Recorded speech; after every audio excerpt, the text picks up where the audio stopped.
जब तक दुनिया में हम एक आदमी को दूसरे आदमी से तुलना करेंगे तब तक हम एक गलत रास्ते पर चले जाएंगे।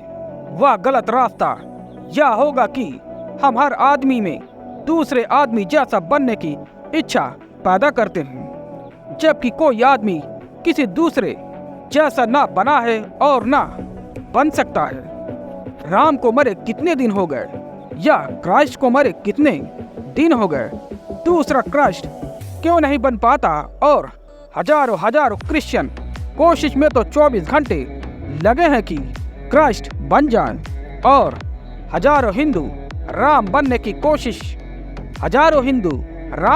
कोशिश में हैं। हजारों जैन बुद्ध महावीर बनने की कोशिश में लगे हैं।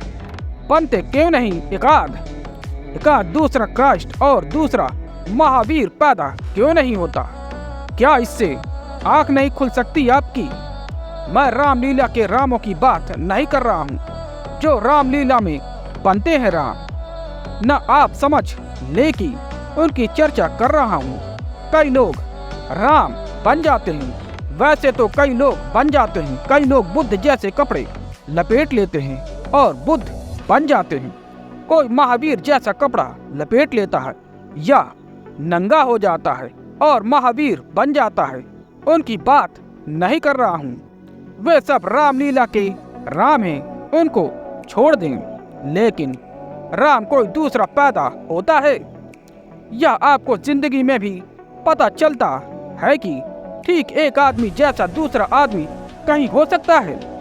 एक कंकड़ और दूसरा कंकड़ भी पूरी पृथ्वी पर खोजना कठिन है। एक जड़ कंकड़ जैसा यहाँ हर चीज यूनिक है, हर चीज अद्वितीय है।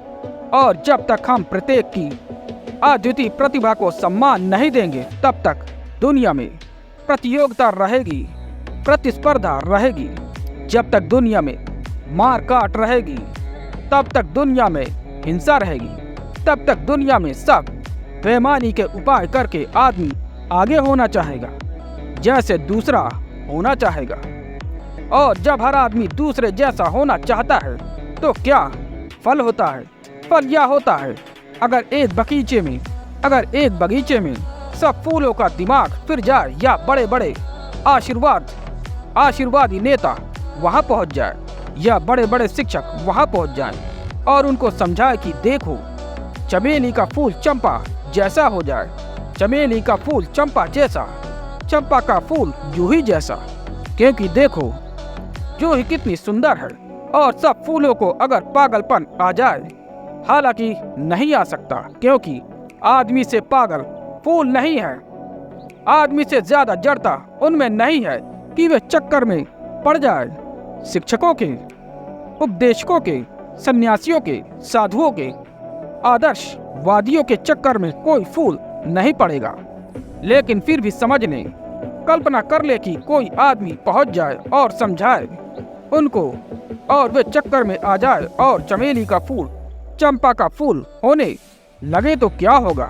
उस बगिया में फूल फिर पैदा नहीं होंगे। उस बगिया में फिर फूल पैदा नहीं हो सकते। उस बगिया में